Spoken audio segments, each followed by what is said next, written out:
नमस्कार, द गहनी में आपका बहुत बहुत स्वागत है। आज हमारे खास चर्चा में जुड़े हुए हैं हमारे साथ संतोष सिंह जी और आज का विषय है काशी का महत्वपूर्ण ज्ञानवापी विवाद। नमस्कार सर, आपका हमारे खास बातचीत में बहुत बहुत स्वागत है। ज्ञानवापी केस की अभी स्थिति क्या है? ज्ञानवापी अगर देखा जाए तो अभी प्रारंभिक अवस्था में है। ये जो भी मुकदमे अभी चल रहे हैं एकदम शुरुआती स्तर पे हैं। इस पे बहस चल रही है, चीज़ें हो रही हैं, कुछ आदेश कोर्ट के आ रहे हैं। वजह क्या है कि अभी इसमें इशू फ्रेम नहीं हुआ है और मैं समझता हूँ इसमें अभी कम से कम साल भर या 1.5 साल का समय लग सकता है जी। उसके बाद ही सही तरीके से, सही मायने में ये केस प्रारंभ होगा। ज्ञानवापी मामले में कुल कितने पक्षकार हैं? देखिए, ज्ञानवापी मामले में अगर केस को देखा जाए तो जहाँ तक हम समझ पा रहे हैं 22 से 23 केस दाखिल हो चुके हैं जी। और सब पे अपनी अपनी सुनवाई हो रही है। इसी दौरान कुछ केस जो हैं क्लब कर दिए गए हैं, जिसमें 8 केस जो हैं क्लब हुए हैं, तो उनमें अलग तरीके से सुनवाई हो रही है। जैसे मुख्य श्रृंगार गौरी का केस है राखी सिंह की तरफ से जी। राखी सिंह के केस के साथ 7 केस और क्लब कर दिए गए हैं जी।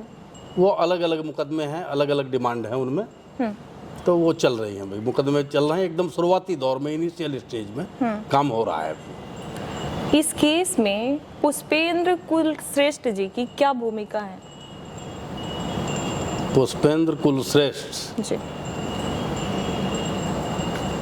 कहीं आप उसकी तो बात नहीं कर रही हैं जो पाकिस्तान का एजेंट है? क्योंकि जहाँ तक इस व्यक्ति के बारे में मैं जानता हूँ,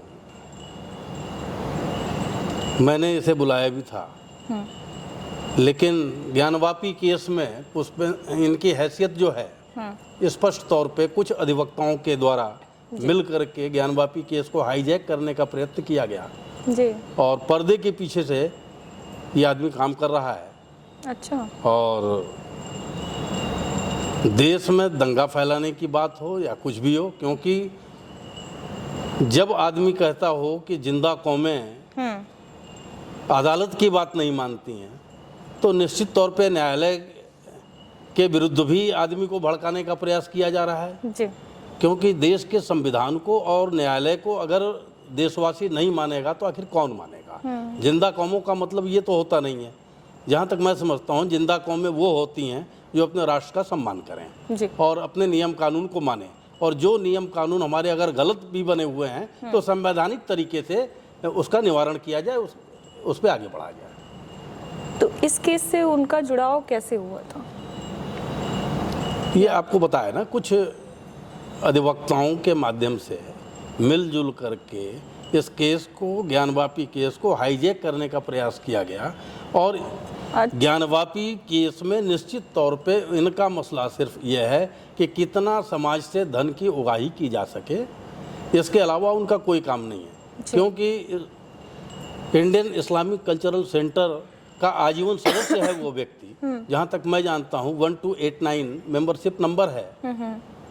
तो अगर किसी वजह से अगले का हिंदुत्व जागा तो इस जगह से इस्तीफा दे देना चाहिए था या एक मेमोरेंडम डाल देना चाहिए था कि भाई हम इसके सदस्य अब नहीं हैं। लेकिन अगर आज भी टिल नाउ, आज के तारीख में भी अगर सदस्य है तो आखिर क्यों है, एक प्रश्न चिन्ह खड़ा होता है।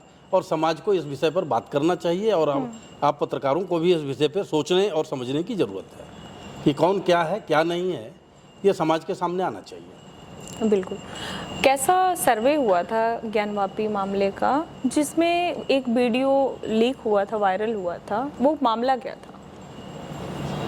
देखिए, हमारे ही एप्लीकेशन पर राखी सिंह की तरफ से एप्लीकेशन दी गई थी जी।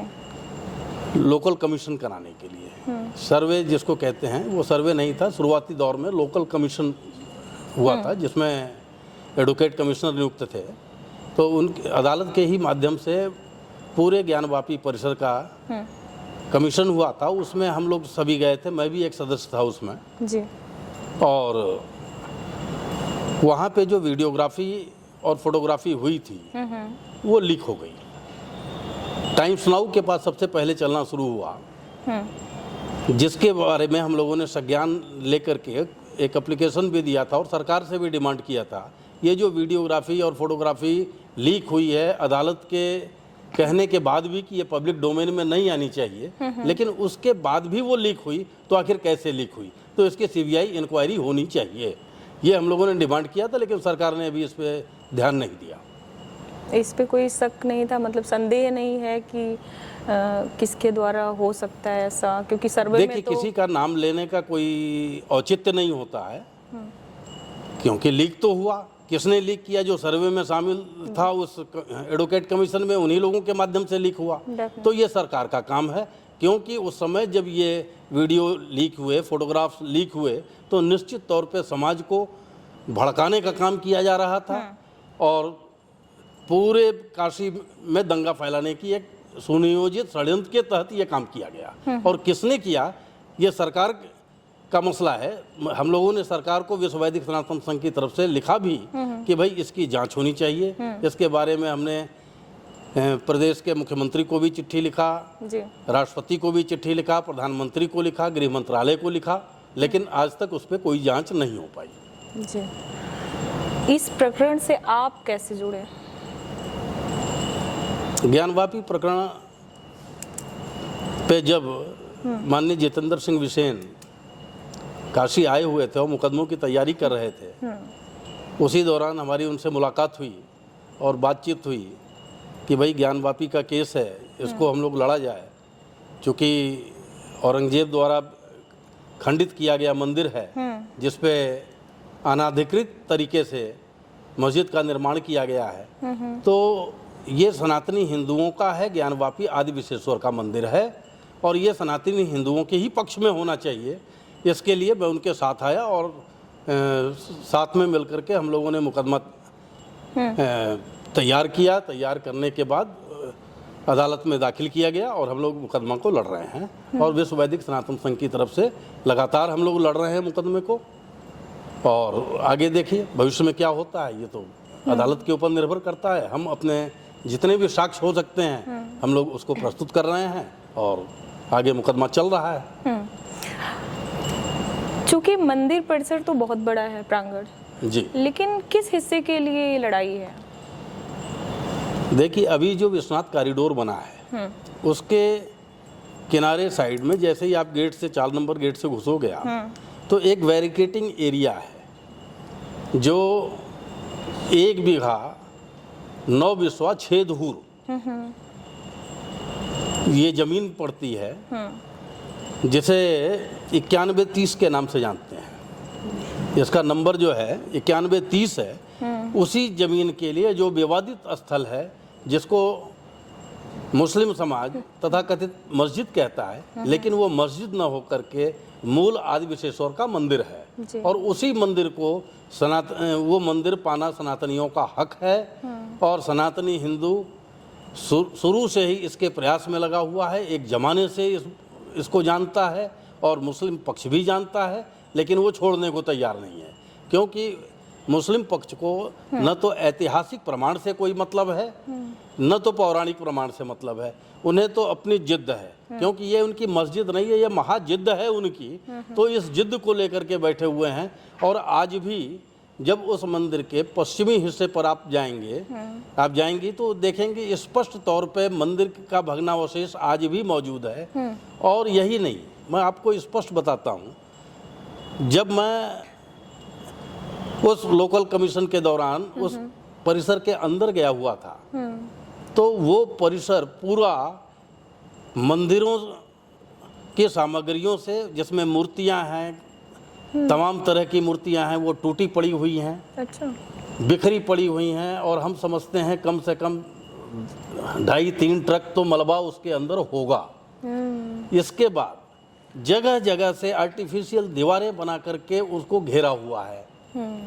फिर इतना होने के बाद, सबूतों को मिटाने के बाद भी जब हम लोग उसके अंदर गए तो देखते हैं जो पिलर नीचे से ऊपर मस्जिद की तरफ जा रहा है, उन पिलर पे संस्कृत के श्लोक लिखे हुए हैं। वहाँ पे कमल पुष्प बने हुए हैं, सहस्त्र कमल बने हुए हैं, अच्छा। शंख हैं, स्वास्तिक है, त्रिशूल है, मतलब तमाम हिंदू साक्ष्य जितने हो सकते हैं वो सब मौजूद है। जी। वो हर आदमी उसको देख सकता है। लेकिन वही पिलर जब ऊपर उठ करके तथाकथित मस्जिद के अंदर जाता है तो चूना पेंट लगा करके, सफ़ेद पेंट लगा करके उनको ढक दिया जाता है, जिससे कि पूरा हिंदू प्रमाण मिट जाए। लेकिन इसके बाद भी उस तथाकथित मस्जिद की दीवारों पर त्रिशूल के चिन्ह, कमल के चिन्ह, स्वास्तिक के चिन्ह आज भी मौजूद है। अच्छा। इसके ऊपर जब हम चलते हैं, जिसे ये अपना इस्लामिक गुंबद कहते हैं कि ये हमारा गुंबद बना हुआ है, लेकिन उस गुंबद के नीचे आज भी मंदिर का मंडप सुरक्षित है। स्पष्ट हम लोगों ने देखा, उसकी फोटोग्राफी भी हुई, वीडियोग्राफी भी हुई, तो इसलिए प्रत्यक्ष को प्रमाण की आवश्यकता नहीं है। वो न्यायालय के भी सामने है, और चूंकि धन कमाने के लालच में उस वीडियो को लोगों ने जब भेज दिया तो वो पब्लिक डोमेन में भी आ गई, तो आज पब्लिक भी उसको देख रही है, न्यायालय तो देख ही रहा है, हमने तो प्रत्यक्ष आंखों से अपने देखा है। तो इसलिए वो काशी विश्वनाथ का जो परिसर है, ज्ञानवापी का परिसर है, निश्चित तौर पे आदि विशेश्वर का मंदिर ही है, इसके अलावा कुछ नहीं है। इतना भव्य कॉरिडोर है, फिर भी ज्ञानवापी वाले हिस्से की इतनी जरूरत क्यों? देखिए, आज जो कॉरिडोर बना है, मोदी सरकार ने जो कॉरिडोर बनाया है, इतना भव्य कॉरिडोर बनाया है, और मैं स्पष्ट आपसे करना चाहता हूं कि आज जो ये कॉरिडोर बना है, निश्चित ही काशी के लिए सम्मान की बात है, और काशी के सम्मान को, गौरव को उसने बढ़ाने का काम किया है। लेकिन जो वहाँ पे मंदिर है, अहिल्याबाई होलकर द्वारा बनाया गया मंदिर है, ये ऐतिहासिक प्रमाण मौजूद है, और जो तथाकथित ज्ञानवापी है आज के तारीख में, वो मूल स्थान है जहां आदि विशेश्वर का ज्योतिर्लिंग था, मंदिर था, वही प्राचीन मंदिर है हिंदुओं का, और हिंदुओं की आस्था आज भी जुड़ी हुई है। इसी वजह से आज भी साल में एक बार श्रृंगार गौरी की वहां पूजा भी होती है। लेकिन जब 93 में मुलायम सरकार ने बैरिकेटिंग करके उसको घेर दिया चारों तरफ से, तो पूजा पाठ भी बंद हो गई, अंदर आदमी अलाउड ही नहीं रहा किया जाए। लेकिन एक पक्ष अंदर जाकर के आज भी नमाज पढ़ता है। आखिर क्यों? जबकि वो मंदिर था 93 तक हिंदू उसके अंदर जाते थे, पूजा पाठ करते थे, सब कुछ हो रहा था, तो सरकार ने एक पक्ष को रोका और दूसरे पक्ष को अलाउड कर दिया। ऐसा क्यों हुआ? फिर वो चूंकि हमारा मूल मंदिर है, मूल स्थान है, वहाँ से 100 करोड़ हिंदुओं की आस्था जुड़ी हुई है, और हिंदुओं के सम्मान का प्रश्न है, क्योंकि आज जो पश्चिमी दीवार के ऊपर गुंबद बना करके रखा गया है, वो स्पष्ट दिखाई पड़ रहा है हिंदुओं को बेइज्जत करने के लिए काम किया गया। और सनातनी आज भी जब उसको देखता है तो उसके मन में ख्याल आता है, क्या कभी ये स्वतंत्र भारत में हमारा ये काशी विश्वनाथ का मंदिर हमें मिलेगा या बनेगा? और उसी भव्य मंदिर के निर्माण के लिए हम लोग अदालत में संवैधानिक तरीके से मुकदमा लड़ रहे हैं, और मुझे पूर्ण विश्वास है आने वाले समय में पूरा ज्ञानवापी परिसर हम सनातनी हिंदुओं को मिलेगा, और निश्चित तौर पे काशी विश्वनाथ का एक भव्य मंदिर वहाँ बनेगा, और हमारे हिंदू सनातनी वहाँ जाएंगे, दर्शन पूजन करेंगे, दुग्धाभिषेक करेंगे, और जितने भी पूजा पाठ इनकी है जो सदियों से छिपी हुई है वो करेंगे। उनके मन को शांति मिलेगी, क्योंकि ये शिक्षा का भी एक केंद्र रहा है, और ये शिक्षा का केंद्र काशी पूरे हिंदुस्तान के आध्यात्मिक शिक्षा का केंद्र रहा है। इसलिए वो आदि विशेश्वर का मंदिर हर हालत में हम हिंदुओं को चाहिए। बिल्कुल। आप ऐसा क्या मामला था जिसमें आपको जेल जाना पड़ा था? हाँ, ये भी सही प्रश्न है आपका कि ज्ञानवापी मसले को लेकर के मुझे जेल जाना पड़ा था। इसका मूल कारण ये है कि जब ये मुकदमा चला शुरुआती दौर में, तो बहुत से अधिवक्ताओं से लेकर के बहुत लोग हमारे पास थे जो विश्व वैदिक सनातन संघ के साथ चल रहे थे। लेकिन कुछ अधिवक्ताओं को विश्व वैदिक सनातन संघ ने उनकी राष्ट्र विरोधी प्रतिक्रियाओं को देखते हुए हिंदुस्तान में चल रहे सभी मुकदमों से बाहर कर दिया। और बाहर करने के बाद इन्होंने संगठन में भी फूट डाला, समाज में भी फूट डाला और डाल करके 4 वादनियों को श्रृंगार गौरी के अपने साथ लिया। उनके साथ मुकदमा आज भी वो लड़ रहे हैं। ये इन्हीं की साजिश थी जो प्रशासन से मिल करके एक पोस्टर चिपकाने के नाम पर मुझे और विकास शाह को और कुछ और साथी थे जो पोस्टर वगैरह चिपका रहे थे जी। उनको उठा करके बंद करने का काम किया गया। ये निश्चित तौर पे प्रशासन की और कुछ तथाकथित अधिवक्ताओं की मिली जुली साजिश का ही परिणाम था जो हमें जेल जाना पड़ा। लेकिन एक बात और बताऊं मैं आपको, आज भी प्रशासन 1.5 साल से ऊपर हो गया, आज मेरे खिलाफ कोई चार्जशीट अदालत में पेश नहीं हुई है। तो इसको क्या कहा जाए कि ये प्रशासन कर क्या रहा है। और जो भी सबूत हैं वो सबूत हमने अदालत के सामने रखा है कि मैं पोस्टर चिपका रहा था या मुझे घर से गिरफ्तार किया गया, क्योंकि रात में मुझे घर से गिरफ्तार करके जेल भेजा गया, साजिशन जेल भेजा गया, स्पष्ट मेरा आरोप है जी। और सरकार से भी मैं चाहूँगा और लोगों से भी चाहूँगा कि भाई इन चीज़ों को हिंदू जाने और समझे, समाज में किस तरह से काम करने वालों को फंसाया जाता है और हिंदुत्व के नाम पे उन्हें जेल भेज दिया जाता है। तो इसलिए आवश्यक हो गया है कि पब्लिक भी इन चीज़ों को जाने कि आखिर किस तरह से साजिश की गई और क्यों साजिश की गई, किसने साजिश की, ये साजिश में कौन कौन शामिल था। बिल्कुल।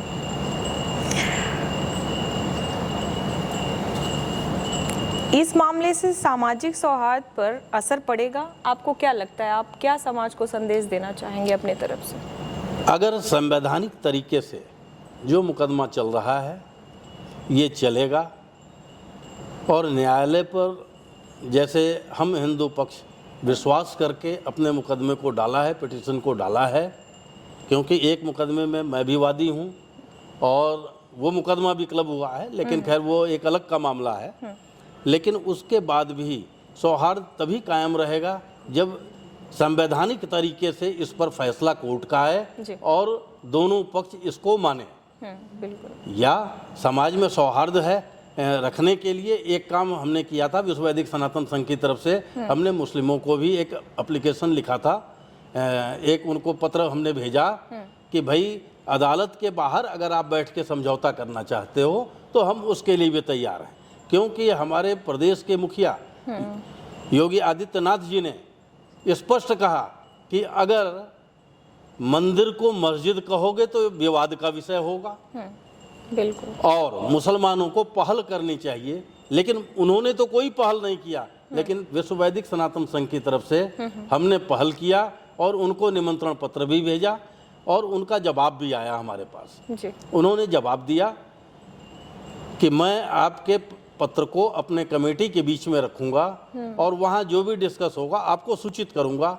आज तक तो हम इंतजार कर रहे हैं, अभी तक उनका कोई जवाब हमारे पास नहीं आया। और अगर सौहार्द की बात है तो हम हर तरह से तैयार हैं, लेकिन ज्ञानवापी से कोई समझौता नहीं होगा। वजह क्या है कि वो हमारा आदि विश्वेश्वर का मंदिर है, ऐतिहासिक पौराणिक साक्ष्य वहाँ मौजूद हैं, मूर्तियाँ टूटी फूटी मूर्तियाँ मौजूद हैं, क्योंकि लोकल कमीशन के दौरान भी चीज़ें हमें देखने को मिली। हम लोगों ने देखा, वो जनता के भी सामने आया, न्यायालय के सामने आया। अब एएसआई सर्वे हो रहा है जी। आज एएसआई सर्वे हो रहा है। इस एएसआई सर्वे में भी जो सबूत निकल के आएंगे, मुझे पूर्ण विश्वास है कि ये हिंदुओं के ही पक्ष में आएंगे। और जैसे जैसे हमारा पक्ष मजबूत होता चला जाएगा तो न्यायालय भी इन्हीं सबूतों के आधार पर हम सनातनी हिंदुओं के पक्ष में ही फैसला सुनाएगी। और निश्चित तौर पे मैं फिर कह रहा हूँ कि आने वाले समय में बहुत जल्दी आदि विश्वेश्वर का एक विशाल भव्य मंदिर का निर्माण होगा और ये काशी का विश्वनाथ मंदिर जो होगा, जैसे प्राचीन समय में ये शिक्षा का केंद्र हुआ करता था, आध्यात्मिक शिक्षा का केंद्र हुआ करता था, ये फिर उस केंद्र को प्राप्त करेगा और इस पूरे हिंदुस्तान में ही नहीं पूरी दुनिया में इसका नाम फैलेगा और लोग हिंदुत्व के प्रति जागृत होंगे। बिल्कुल। कई सारे केसेस को क्लब किया गया है, ये क्या वजह क्या है इसका? वजह लोकप्रियता हासिल करने के लिए कुछ तथाकथित अधिवक्ताओं ने जब देखा, जिनको विश्व वैदिक सनातन संघ ने सभी मुकदमों से बाहर कर दिया था, उन्होंने साजिशन जैसे जैसे काम किया जी। और एक तथाकथित राष्ट्रवादी जिसकी बात होती है, उस राष्ट्रवादी के साथ मिल करके मुकदमे को हाईजैक करने का प्रयास किया जी। तो इन्होंने एक पत्र दिया न्यायालय को कि सभी मुकदमों को क्लब किया जाए, क्योंकि इन मुकदमों के अलावा एक मुकदमा 712/22 जी। जिसका अब 1/23 नंबर हो चुका है, जिसमें ये तथाकथित अधिवक्तागण नहीं थे, इनको ये खल रहा था, क्योंकि ज्ञानवापी का यही एक संपूर्ण मुकदमा है जी। जिस मुकदमे में स्पष्टतः हम कहते हैं, हमारा मुकदमा कहता है, न्यायालय से ये डिमांड करता है कि पूरा ज्ञानवापी परिसर हिंदुओं को सौंपा जाए, मुस्लिम प्रवेश वर्जित हो, पूजा पाठ राग भोग की अनुमति दी जाए और अवैध ढंग से बने इस्लामिक स्ट्रक्चर को तोड़कर मंदिर निर्माण का रास्ता प्रशस्त किया जाए। जी। लेकिन इसको क्लब कराया गया साजिशन।